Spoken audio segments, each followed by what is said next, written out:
Coucou les lumières, bienvenue sur ma chaîne, j'espère que vous portez tous lumineusement bien. Je reviens aujourd'hui avec une vidéo tuto pour partager la création du patron et la conception de ce top que je porte actuellement, mais vraiment la totale. Il existe différentes façons de créer le patron d'un top bustier. La méthode que j'ai utilisée, c'est que je suis partie d'un buste de base, méthode que je trouve plus simple et plus accessible selon moi. Vous en jugerez par vous-même. C'est un patron qui est personnalisable à souhait. Vous pouvez décliner en différentes pièces tendances de votre garde-robe, comme une combinaison de bustier, une robe bustier et j'en passe. Tout ce qui sied à votre imagination. Ce top est également très chic et reste très actuel. Et comme on rentre dans la saison des superpositions, vous pouvez toujours le porter sous un petit pull, sous une surchemise ou sous un blazer pour aller travailler. C'est vraiment la pièce qui va venir illuminer et rajeunir le look que demande le peuple. Si vous êtes nouveau par ici, n'hésitez pas à vous abonner pour rejoindre la lumineuse famille. Activez vos notifications pour être les premiers informés des toutes nouvelles inspirations DIY à venir par ici. Donc voici tout de suite sans plus attendre comment j'ai créé ce top bustier.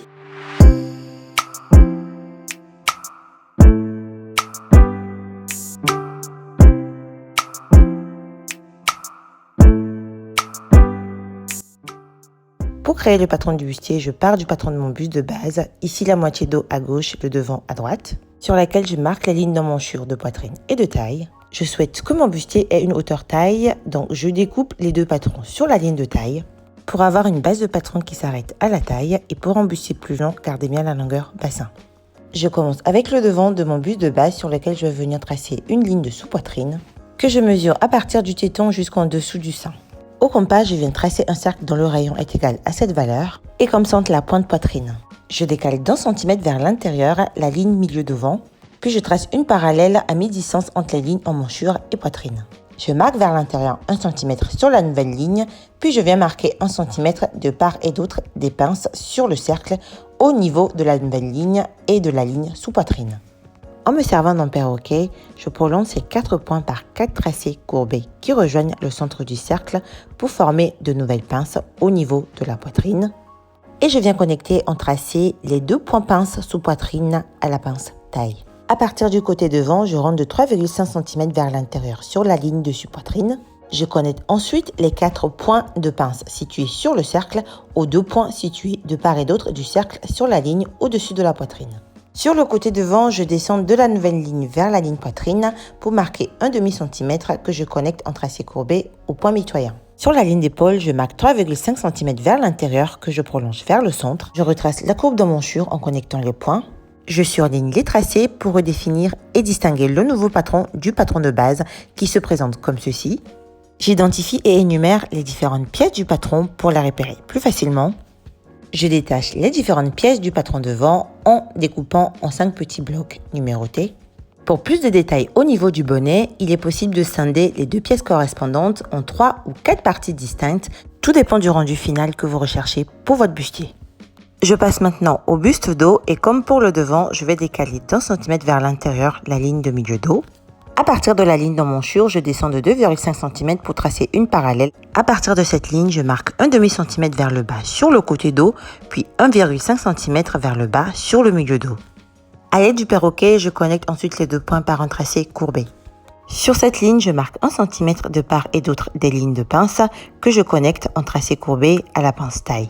Sur la ligne d'épaule, je marque 3,5 cm vers l'intérieur que je prolonge pour connecter au nouveau point pince. Je connecte l'emmanchure au point côté en traçant une nouvelle courbe. Je connecte les tracés en surlignant les lignes de mon nouveau patron dos qui se présente comme ceci, si vous avez bien suivi les étapes précédentes. Je détache ensuite les différentes parties du patron dos qui se composent de 3 pièces numérotées comme ici. Et voici le patron de mon bustier composé de 5 pièces pour le devant et de 3 pièces pour le dos auxquelles il faut rajouter des marges de couture avec chaque pièce à couper en 2 fois symétriques. Voici les pièces de mon patron découpées dans un tissu principal en coton wax et une doublure. J'ai coupé toutes les pièces en 2 fois symétriques comme vous pouvez le voir sur l'image et j'ai thermocollé les pièces bonnet. J'ai fait de même pour la doublure. Je commence avec les pièces bonnet, je marque des repères au-dessus et j'assemble les pièces 2 par 2, le côté droit avec le côté gauche. J'aligne bien l'écran milieu des pièces en épinglant. Puis je finis d'épingler les pièces en alignant les bords sur tout le pourtour, puis je passe le pourtour à la machine. Une fois les deux bonnets assemblés, je vais ensuite passer à la pièce 1 qui correspond à celle milieu devant que je vais coudre à la machine. J'aplatis les coutures au fur et à mesure que j'assemble les pièces. Et comme ici pour la pièce 1 et les pièces bonnets, je vais ensuite assembler les deux pièces numéro 4 aux pièces numéro 1, endroit contre endroit, puis je passe les côtés à la machine. J'aplatis les coutures, puis je viens ensuite assembler les pièces 1 dos aux pièces 4 du devant, toujours endroit contre endroit. Puis ensuite la pièce 2 du dos avec la pièce 1 du dos. Je respecte bien les découpes pinces pour ne pas me tromper de côté. J'aplatis bien les coutures. Je vais ensuite poser les bonnets en me référant aux marques situées au-dessus du bonnet pour ne pas me tromper de côté. Je vais poser les bonnets en respectant les milieux coutures. J'épingle le pourtour en connectant d'abord les milieux puis les côtés pour éviter de créer des plis. Puis je passe les pourtours à la machine. Voici le rendu des pièces dos et devant assemblées ensemble. J'ai suivi les mêmes étapes pour créer les pièces doublures.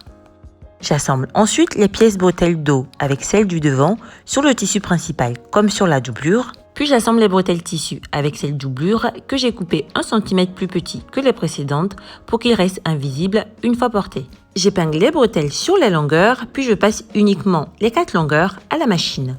Je dégarnis les bords, je me sers des ouvertures sur les extrémités des bretelles pour retourner les bretelles sur l'endroit. Je me sers d'une baguette pour pouvoir me faciliter la tâche comme ici et je fais attention à ne pas abîmer mes coutures. Je fais ressortir les recoins, puis je repasse mes bretelles pour pouvoir bien aplatir les coutures. Remarquez que la doublure est bien indétectable sur le dessus. Pour fermer mon corset, j'ai opté pour une bande agrafe mais préférez une fermeture séparable si vous êtes débutant. Je mesure ensuite la longueur totale de la bande agrafe à poser, je marque, puis je découpe la bande agrafe à la bonne taille. Je pose ensuite endroit contre endroit sur mon bustier une partie de la bande agrafe que je replie 1 cm vers le bas sur les extrémités pour libérer la valeur marge de couture. J'épingle ensuite l'autre partie de la bande agrafe sur l'autre extrémité du corset en repliant les extrémités sur 1 cm. Je ramène ensuite la doublure que je pose endroit contre endroit et que j'épingle par-dessus la bande agrafe sur les 2 extrémités du corset. Je bâtis le tout à la main pour maintenir les pièces ensemble avant de passer à la machine. Je ramène ensuite mes bretelles que je vais poser entre le tissu principal et la doublure. Je vérifie d'abord que mes bretelles ont été bien cousues et s'emboîtent parfaitement, puis je les épingle endroit contre endroit sur le tissu principal. J'aligne les bords des bretelles avec les coutures en épinglant. Je fais passer la bretelle sous la doublure, la bretelle qui est prise en sandwich et je finis d'épingler tout le pourtour supérieur. J'épingle en rentrant l'autre bretelle, puis je passe le pourtour à la machine. Voici ce que ça donne jusqu'ici. Après couture, je vais dégarnir les bords sur tout le pourtour supérieur du bustier. Pour fermer le bas du top, j'aligne les coutures doublure et tissu. J'épingle, je passe la longueur à la machine en laissant une ouverture au milieu pour pouvoir retourner la pièce. Je retourne la pièce sur l'endroit en faisant passer le tissu à travers mon ouverture. Délicatement pour éviter de déchirer le tissu, à cette étape ce serait bien dommage. Je fais ressortir les recoins ainsi que les bandes agrafes. Je repasse ma pièce pour aplatir les coutures. Je ferme ensuite l'ouverture avec une couture manuelle invisible pour un rendu propre. Je replie ensuite vers l'intérieur la partie crochet de la bande agrafe que je surpique pour le maintenir en place. Je ferme les crochets, je vérifie que ma bande agrafe est correctement posée et mon top bustier est terminé.